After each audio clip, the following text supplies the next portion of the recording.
Okay, people. So today I am joined by Zacharias Kunuk, uh, writer, director, producer, editor.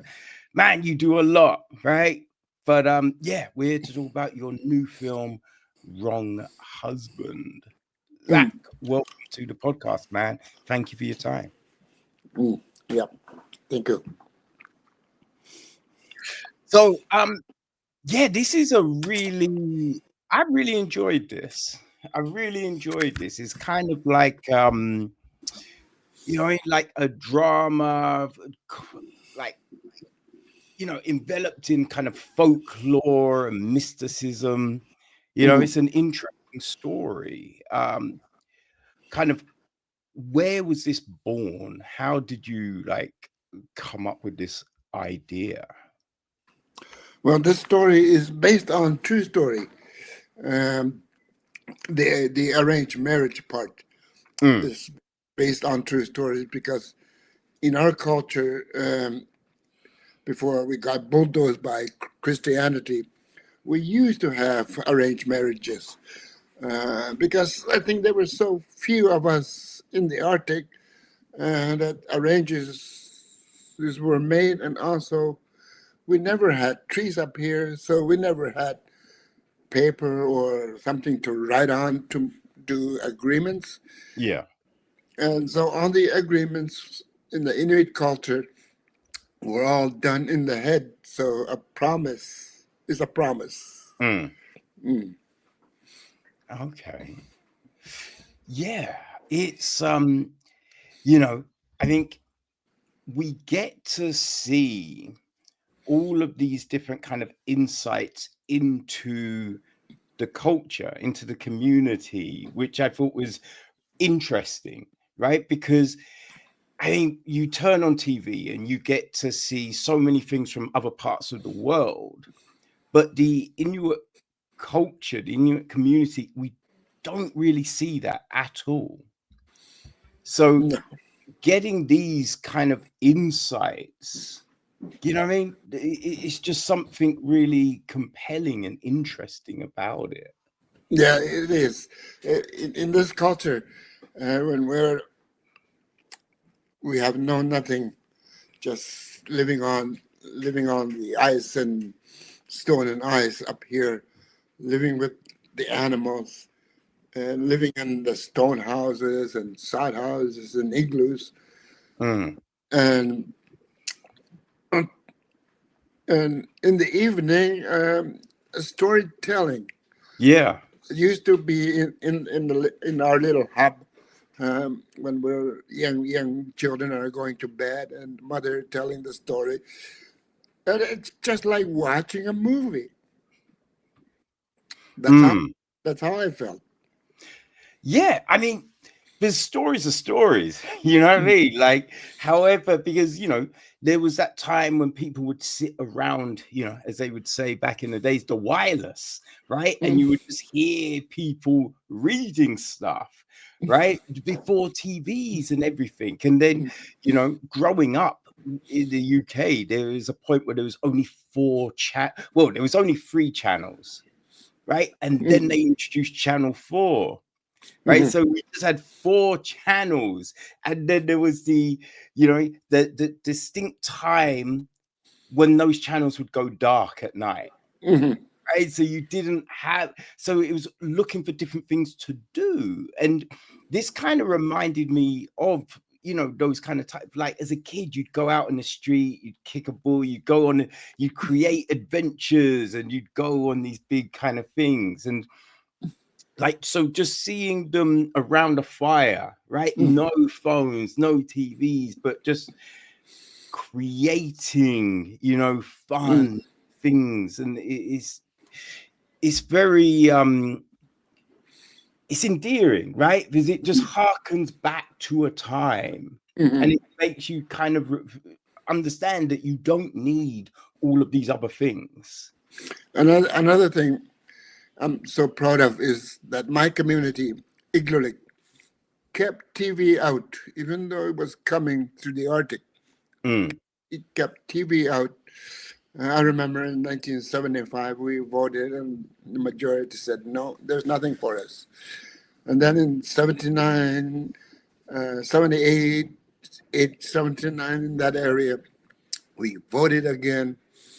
Us young people wanted TV because we got to school. Now we could speak English. Um, but again, there was nothing for us.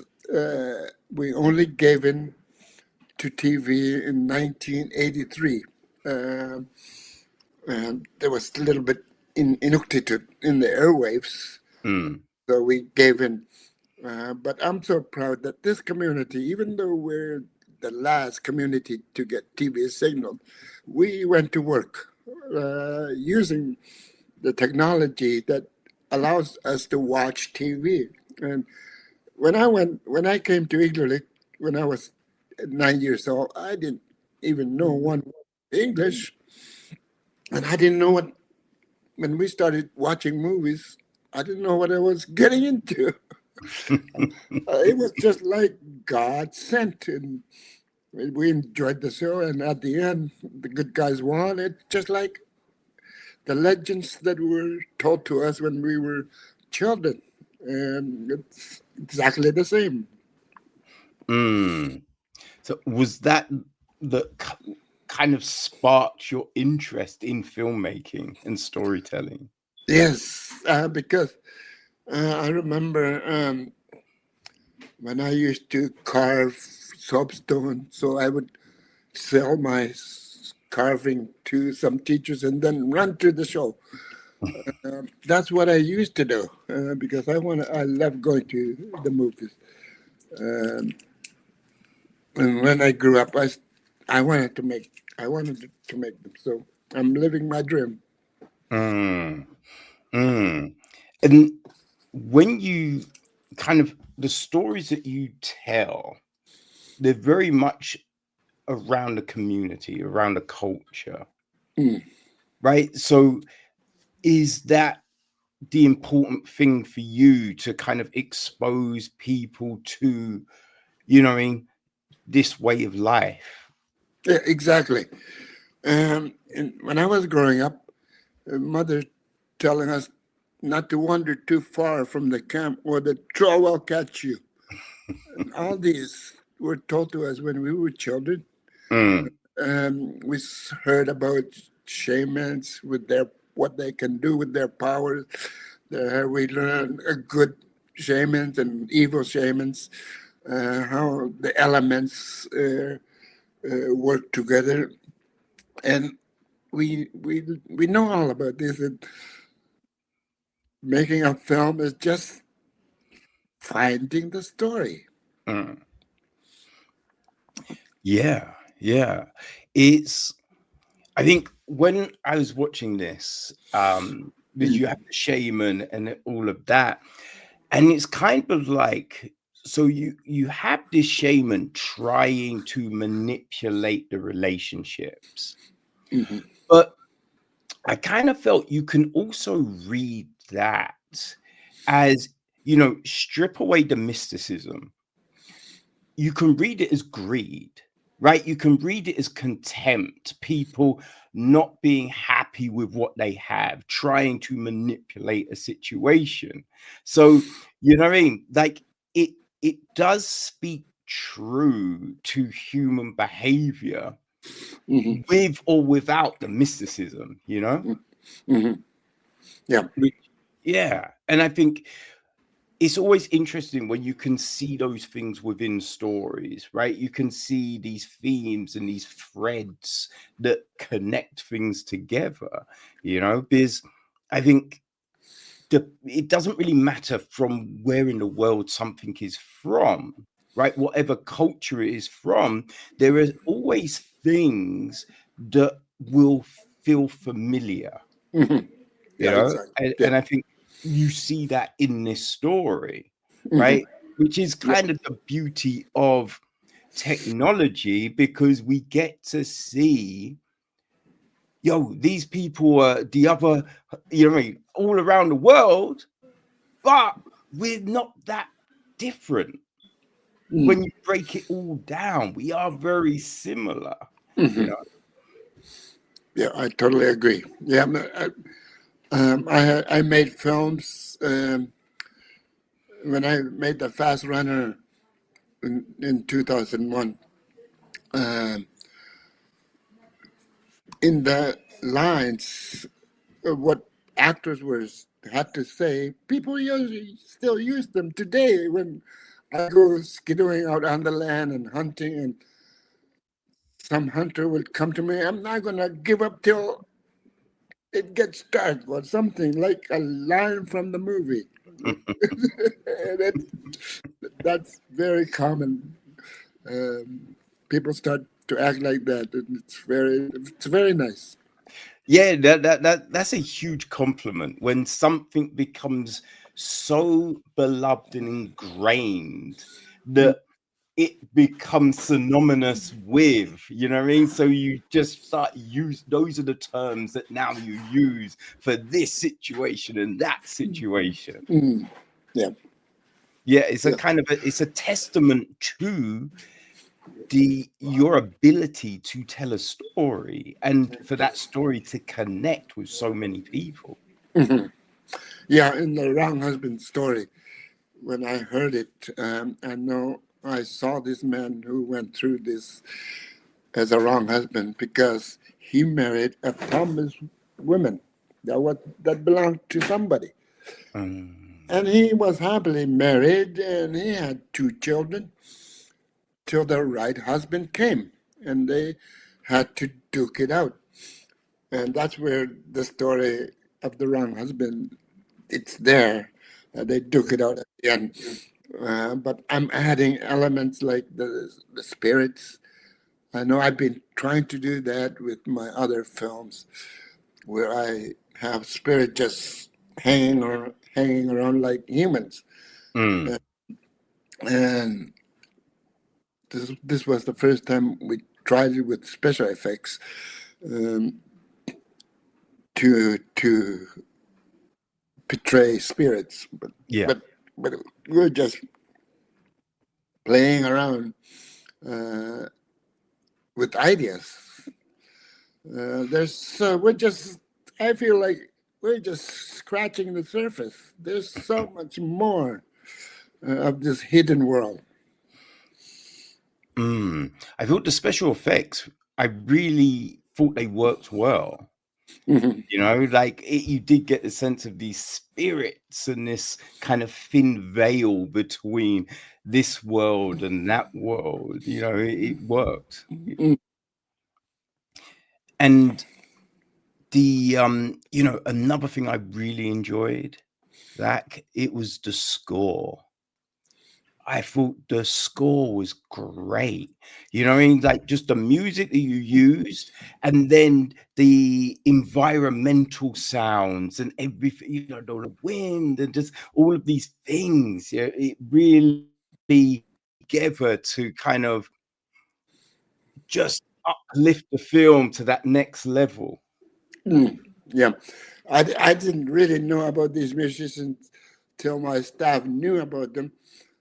Then that's exactly what we've been looking for, because in our culture, in the Inuit culture, there's not too much instruments besides the drum, and singing with your throat singing, maybe playing with your mouth. That's all most of the instruments we have. And also in this film, I have this. Uh, it, uh, it's a musical instrument where they turn it and it makes sounds. When Okay. when we were doing the burial scene, and I wanted to put that in there, and I was wondering, what are we doing with this instrument? The only instrument I have seen this being used is in Australia, where the Aborigines swing it over their heads. Mm. And what are we doing with this instrument? I thought, let's put it in a film, and I had it played for the funeral scene. That just fascinates me. Yeah, no, I just, yeah, I just really enjoyed the score. I thought that Mm, aspect of the film just worked so well, and it's just like it's it's not in English, so we have subtitles. mm, But like the subtitle, like I've got bad eyesight, so it's very difficult reading subtitles, and I think because there's not a solid background behind them, you kind of oftentimes lose the white text in the background. But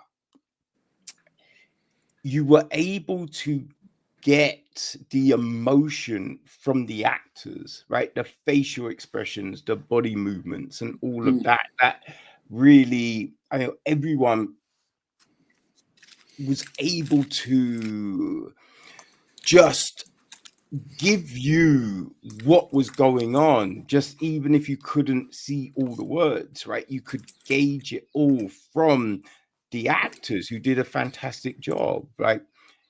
mm. How difficult was the casting aspect of this? Well, in when we do feature film, we're training actors how to get into their character. Mm, That's really hard because it's not you. It's not you. It's somebody that you're playing. You have to do a lot of research of what kind of person that is. Maybe he's a happy person. Maybe he's a sad person. So actors go through this training where they transfer themselves to the character. yeah. And we've been doing that ever since we started the Fast Runner. And it's a great feeling when actors can do that. I mean, they call our actors now non-professionals, but we're training ourselves uh, in front of the camera. Yeah, that's what we do. That's what we're trying to do. Mm, yeah, I thought Teresa Kapinak, Mm, uh, mm. she was very good. Yeah, Very. yeah. And this time around in Wrong Husband, we're looking for new actors. So my assistant, we went to the high school to lure young people, and we went on the community radio, getting this little community interested. Um, so we worked like that, and right from the high school, we get actors. And we train them in their positions, and commitment is Mm, the it's the key to all these what we make. You have to have a solid commitment, uh, and it works. yeah. Yeah, no, I just thought it came together very well. It really did. Like Mm. when you were kind of conceiving this, what did you envision might be the toughest part of this shoot? Um, I don't know. I mean, every part of it is it's hard, but we keep trying. We keep trying. Take one, take two, take three, take five. As long as it takes till we have it is what goes through my head when I'm looking at the monitor when we're shooting. Uh, and sometimes we get it right away, and Mm, sometimes when people are in their heads are somewhere else, it takes a little bit longer. Uh, yeah, it's great. I mean, this community, I don't know what it has, but it's been doing great ever since we started. We want to keep doing it our way. Uh, we just, I mean, we just got here. I mean, 25 years ago, we made the first feature film. And we were going to learn from it Till then, we started winning awards. I don't know what to do, but we have to learn from the mistakes we make from the last film and do Yeah. better. I mean, that's what we're trying to do. Mm, Just mm. like everybody. Yeah. I mean, was anything surprising about this shoot?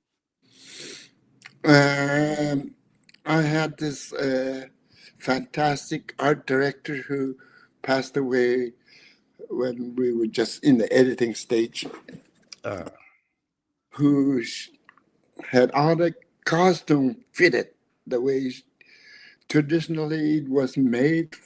So each costume would fit each person.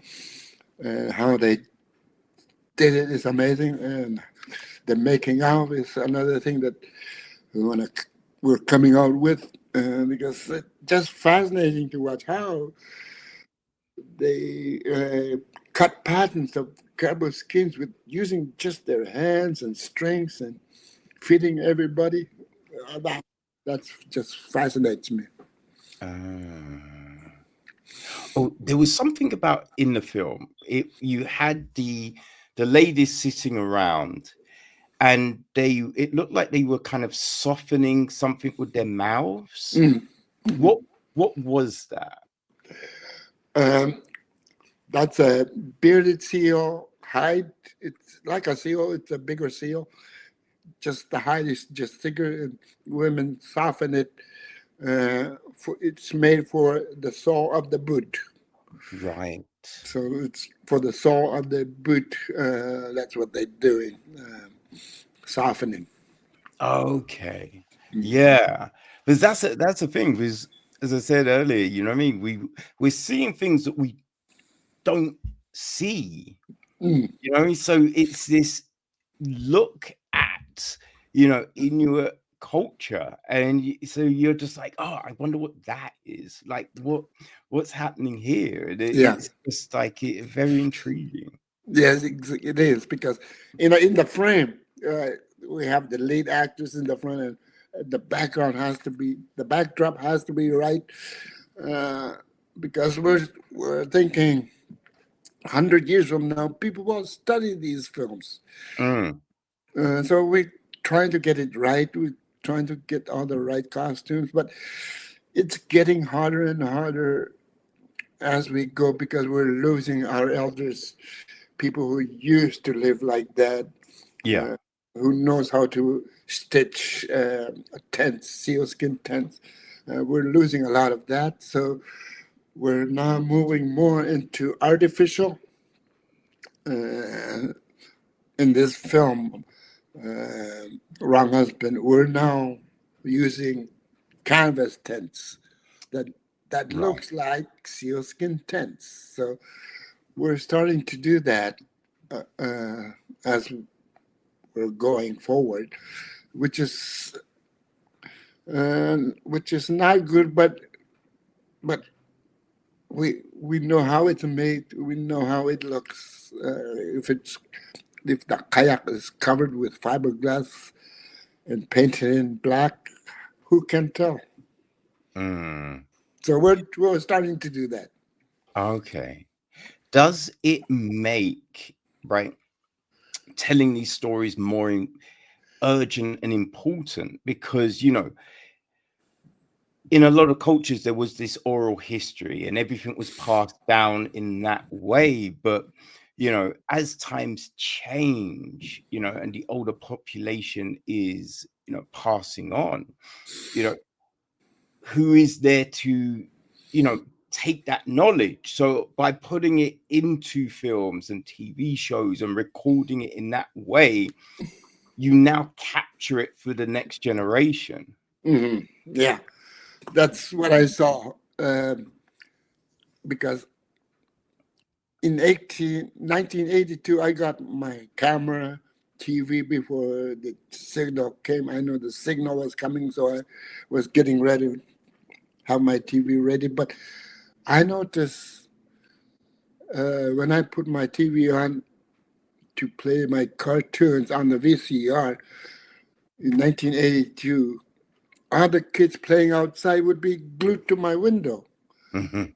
And sometimes there would be a whole bunch of children sitting on the floor watching TV with me. And I had this idea that that's the future. They're not going to listen to us. So we have to put it in there. So we'll teach them back. Yeah. Yeah, that the idea of doing this. Right, right. So yes, that new collection of history, as it were. Yeah, Right. yeah. Yeah. I mean, it's definitely that thing because, I just remember when you were reading a book at school, right? Oftentimes you'd be like, oh, is there a film version of it? You know what I mean? Because you didn't want to read the book, right? So it's looking for those different ways to capture and ingest information. But yeah, I mean, you're able to do it in this kind of fascinating way, which is yeah, no, it's good. Like with The Wrong Husband, as you said, like it was a story. It's kind of based around a story that you'd heard, right? Yeah. So when you have that story as the framework, right? Was it, easy to think of how to flesh it out and where to add the mysticism? I don't know. That's a challenge. That's my challenge. So I'm looking for phases. When we're doing casting, I'm looking for phases.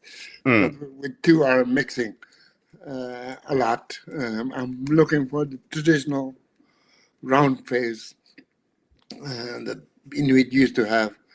Yeah. That's what I'm looking for. That's what I'm looking for. And people who love the culture, who wants to show the culture. That's what I'm looking for. And in this community, and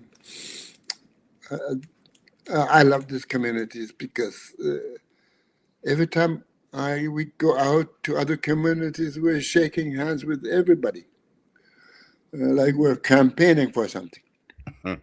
But every time I go back to my community, I'm just an ordinary person. That's I love it. Yeah.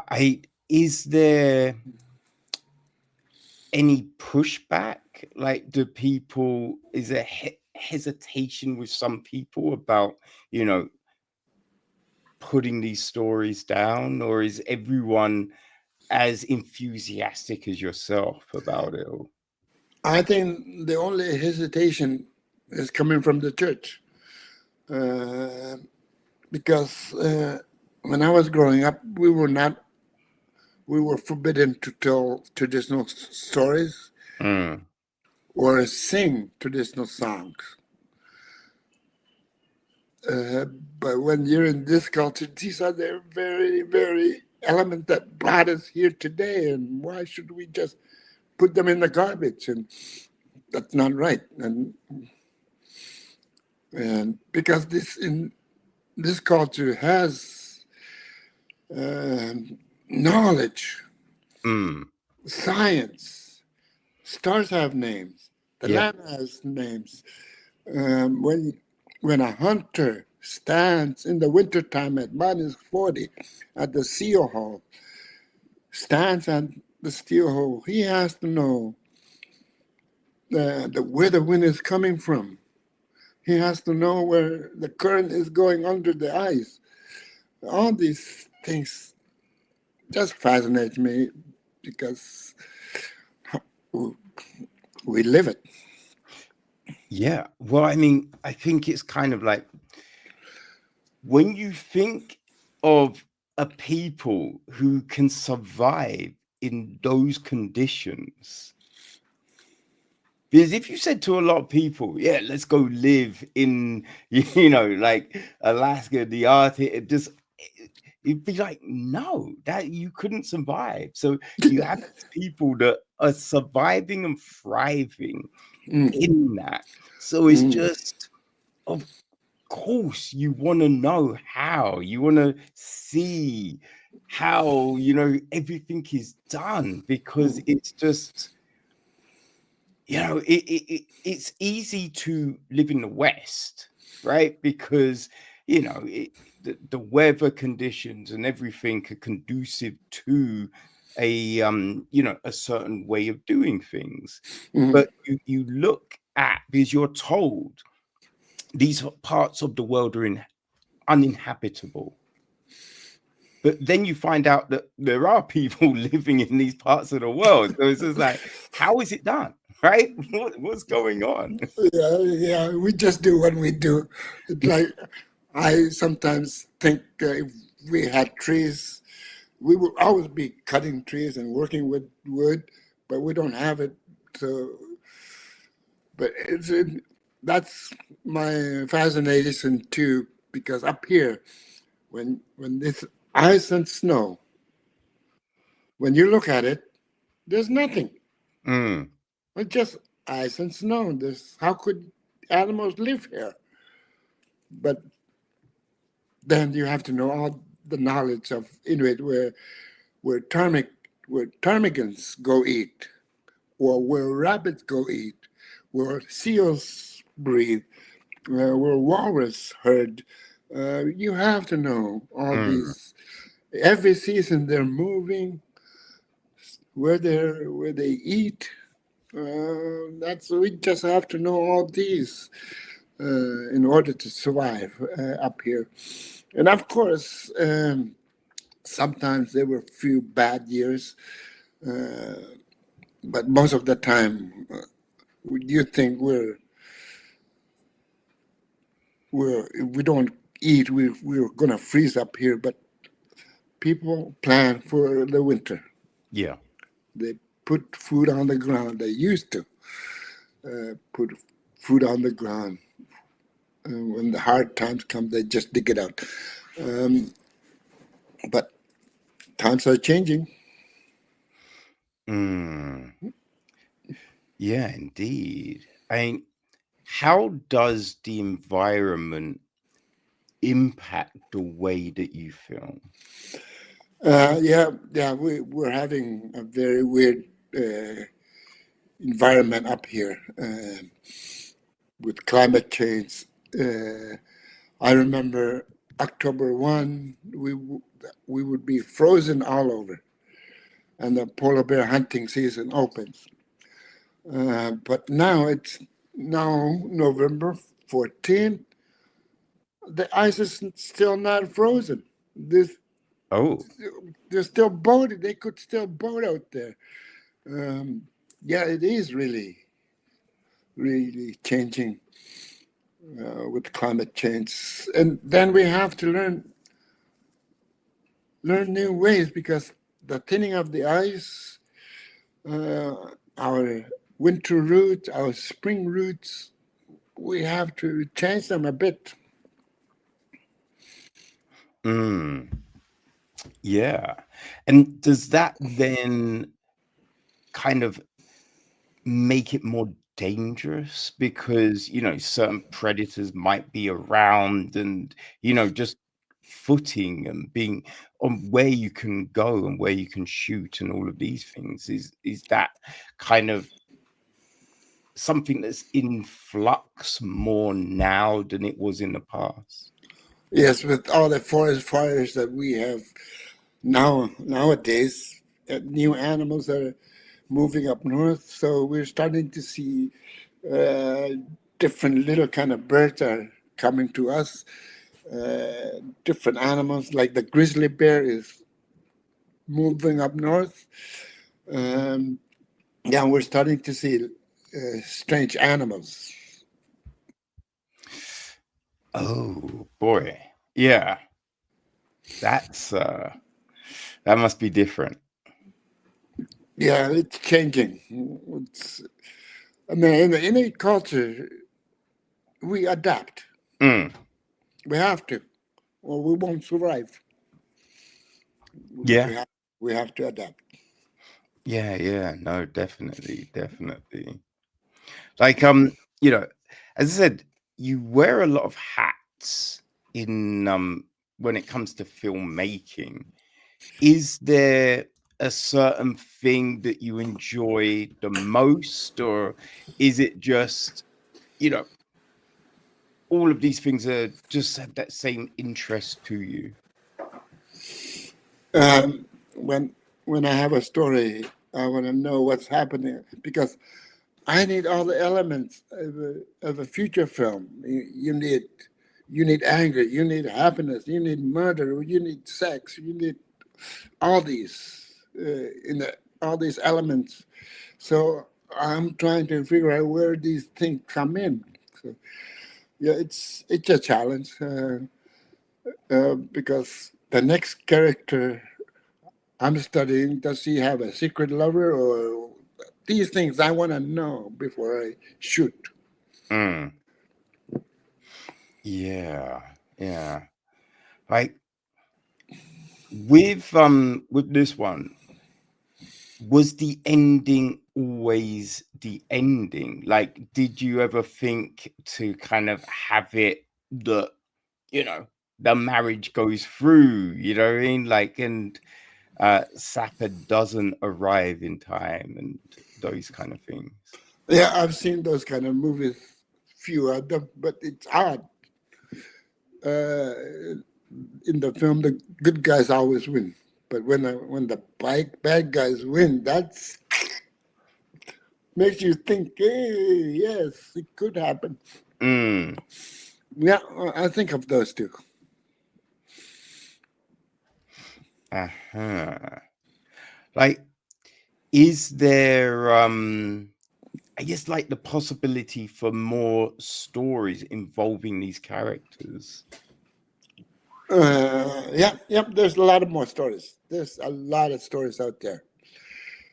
Spirit stories that are hidden uh, that I want to know, and because I'm doing a new project because Inuit live up here. Then the whalers came.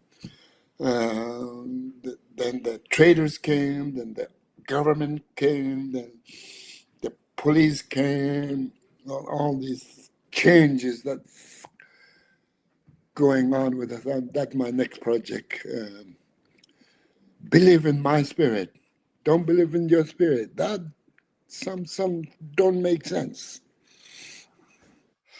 Okay, so you already had the next one, you know, you've started that process. Yes, I'm working on what I call a fierce prayer. That's my working title. Because Inuit too used to pray Mm. when they only prayed when they're in danger. Yeah. Um, and they're praying to their past grandparents, their past parents. Uh, they're asking for help. Mm. But we never heard about this strange man who. We have ladies, we have women stories that walk on water. Uh, we're- we have these stories, but they're going to come sooner or later.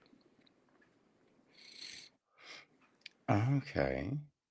Well, I think that's another kind of interesting one because I think when you look at different cultures and different religions and things such as that, there are these threads that are all very similar. Like Mhm. so many religions have a flood story, right? So it's just, you know, there are these similarities, Mhm. Yeah, you know. yeah. So I think that's the thing that you think you're different Mm. from this group and these people, but yeah, not so much, really, not so No, much. we all bleed the same. Exactly, Yeah. exactly. I have to go, Kevin. Do you have enough? Oh, you got to go. Mm. Okay. All right, let people know, Zach, how they can watch Wrong Husband and keep track of everything that you do. I just make them. I'm making them this. We have a distribution company, Inuit Indigenous Distribution International. That's based in Montreal. We're every time we finish film, we drop it there, and we just keep making them. There's so much to do. I didn't realize when you do a film, there's so much. There's festivals, Mm. there's theaters, people who want to show you a film. Other countries want to show you a film. I didn't realize there's so much more than filming. Yeah, there's a lot, man. There's a lot. Yeah, there's a lot. All right. Well, I will put all the links on the webpage for this episode. So people, if you're out Wrong Husband, and I definitely think that you should go to the webpage and you will find that info if you want to follow Zach and keep track of all the great things that he has in store. We'll put that information there for you as well. Mm, thank Okay. you. Thank you. Thank you for your time, man. It's very Yeah, interesting. yeah. Interesting times. Yeah, yeah. All Bye. right, man. You Bye. take care. Bye. Bye.